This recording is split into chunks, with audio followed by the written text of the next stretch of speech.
Tahu, pernah dengar. Kalau buat Bandung Lautan Api tahu, tapi kalau misalkan peristiwanya saya kurang tahu. Aku tahu sih, aku pernah dengar tapi aku nggak terlalu tahu detailnya. Kalau peristiwanya kurang tahu.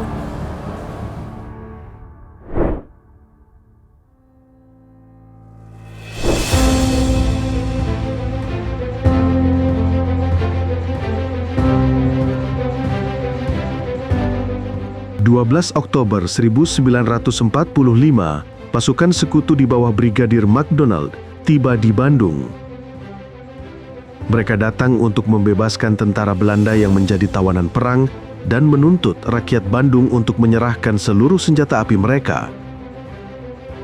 Namun, begitu tentara Belanda bebas, kekacauan pun terjadi di mana-mana karena Belanda mencoba menguasai wilayah Bandung lagi.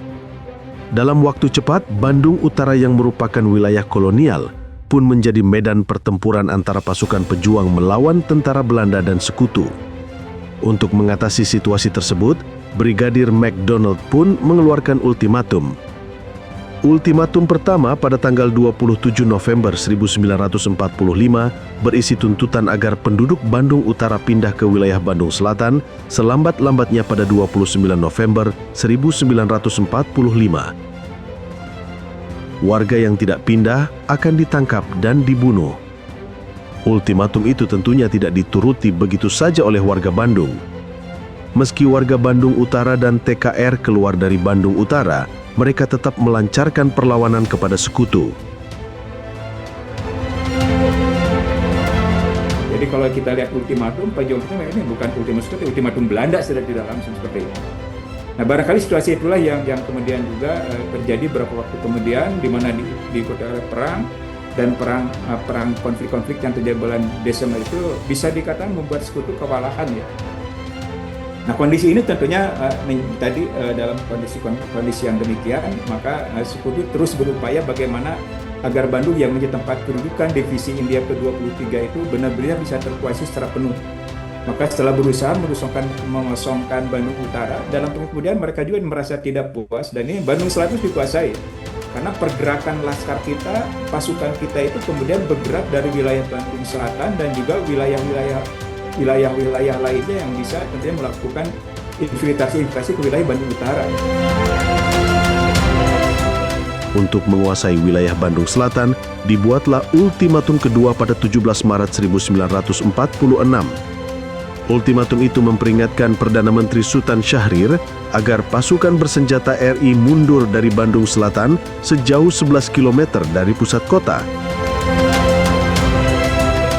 Beda dengan ultimatum pertama, ultimatum kedua itu tentunya sebenarnya karena yang dikosongi Bandung Selatan, maka yang disuruh keluar itu hanya pasukan bersenjata saja. Pasukan bersenjata yaitu TRI dan kemudian juga laskar-laskar perjuangan. Dan itu cukup panjang, beda dengan yang pertama kan. Yang pertama hanya 2 hari, ini cukupnya kurang lebih 1 minggu.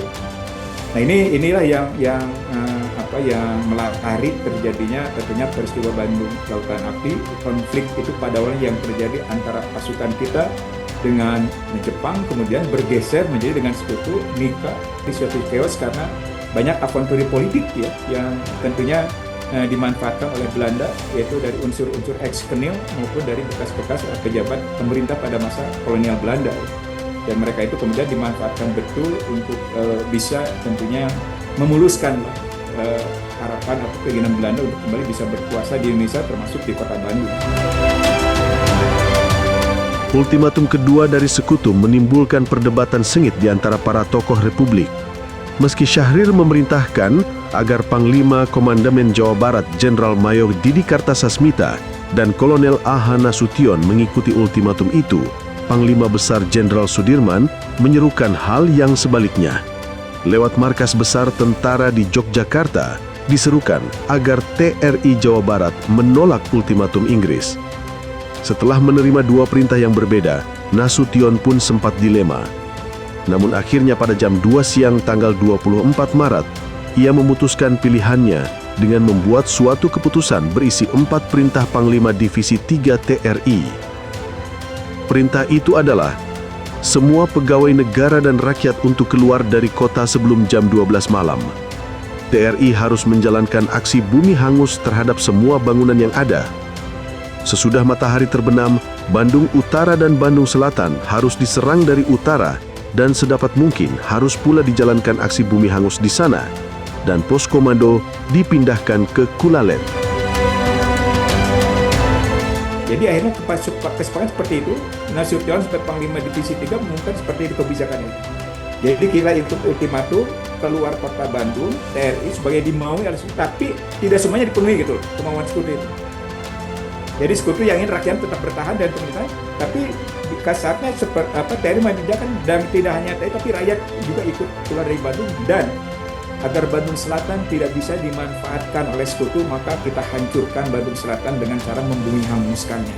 Dan bagaimana cara membumi hanguskannya? Kemudian ada kesepakatan juga dalam rapat itu bahwa titik atau bisa mulainya pemerintahan dimulai dengan cara kita meledakkan bangunan yang kemudian disebut Indis Restoran. Apa sekarang kita tahu itu sekarang menjadi gedung BRI itu ya, gedung Bank Rakyat Indonesia ada di alun-alun itu ya, itu ada Indis Restoran. Itu gedung yang harusnya kita ledakan terlebih dahulu pada jam 24 dan kemudian diikuti oleh bangunan-bangunan lainnya. Rumah-rumah penduduk juga termasuk bangunan yang harus dibumi hanguskan. Warga Bandung pun membakar sendiri rumah mereka sebelum pergi mengungsi ke arah selatan melalui Jalan Muhammad Toha, Jalan Buah Batu, dan Jalan Kopo. Dan pengungsian itu menurut beberapa catatan ya sekitar 100 hingga 200 ribu orang yang ikut mengungsi saat itu. Dan kemudian Bandung memang terbakar, Bandung Selatan. Tentunya saya membayangkannya apakah seluruhnya merata atau tidak, tapi dari sumber-sumber menyatakan ya Bandung ini memang kalau kita melihat dari Bandung yang kalau kita bicara misalnya dari barat di Cimahi hingga timur di wilayah Cicadas itu ya hampir semuanya terbakar. Peristiwa ini di kemudian hari dikenal dengan peristiwa Bandung Lautan Api. Istilah Bandung Lautan Api sendiri pertama kali muncul dari judul berita di surat kabar Suara Merdeka. Aceh Bastaman, jurnalis Suara Merdeka yang menyaksikan kota Bandung dilahap oleh api, langsung menulis artikel berjudul Bandung Jadi Lautan Api. Namun karena keterbatasan ruang di dalam surat kabar Suara Merdeka, maka judulnya dipersingkat menjadi Bandung Lautan Api. Nah, bagaimana dampak dari peristiwa Bandung Lautan Api tersebut bagi Indonesia dan bagi penduduk Bandung yang telah mengungsi? Jadi kan Bandung Lautan Api Maret 46 yang tadi begitu mengharu biru satu pasukan Sekutu yang ada di kota Bandung, termasuk juga Nika, ya, orang-orang Belanda, maka kemudian mereka terdorong atau bisa dikatakan bisa terpengaruh atau bisa dikatakan terdampak dengan dibukanya kembali perundingan oleh pemerintah kita dan ada pemerintah parlementer kita Syahrir dengan Belanda. Maka lahirlah Perjanjian Linggarjati 46 yang kemudian disetujui pada Maret 47 ya, seperti itu. Dan hasil Perjanjian Linggarjati itulah yang diantaranya mendorong para pengungsi untuk berupaya kembali ke kota Bandung. Namun tentunya ini menjadi tertahan pada saat terjadi agresi militer pada Juli 47 kan. Mereka tidak bisa dikatakan keluar dari komitmen dengan Perjanjian Linggarjati kan. Mereka melakukan agresi militer dan dengan agresi militer kan hasilnya bahwa wilayah kita kemudian menjadi semakin terpuruk kembali karena kemudian secara agresi militer itu Belanda kemudian menjadi menguasai kembali wilayah yang seharusnya secara de facto itu dikuasai oleh kita ya. Karena Perjanjian Linggarjati itu kan menyebabkan kita berkuasa atas Pulau Jawa seperti itu kan. Dan Belanda tentunya melakukan agresi militer untuk betul-betul menguasai kantong-kantong yang dikuasai oleh pasukan kita ya. Dan bagi para pengungsi kondisi itu ada yang melahirkan mereka untuk kembali ke kota Bandung ya sesudah terjadinya agresi militer itu. Mereka berupaya tapi tidak semuanya kembali kota Bandung. Kembalinya mereka ke kota Bandung dan jumlah yang besar bisa dikatakan terjadi sudah agresi militer kedua Belanda tahun 48 itu.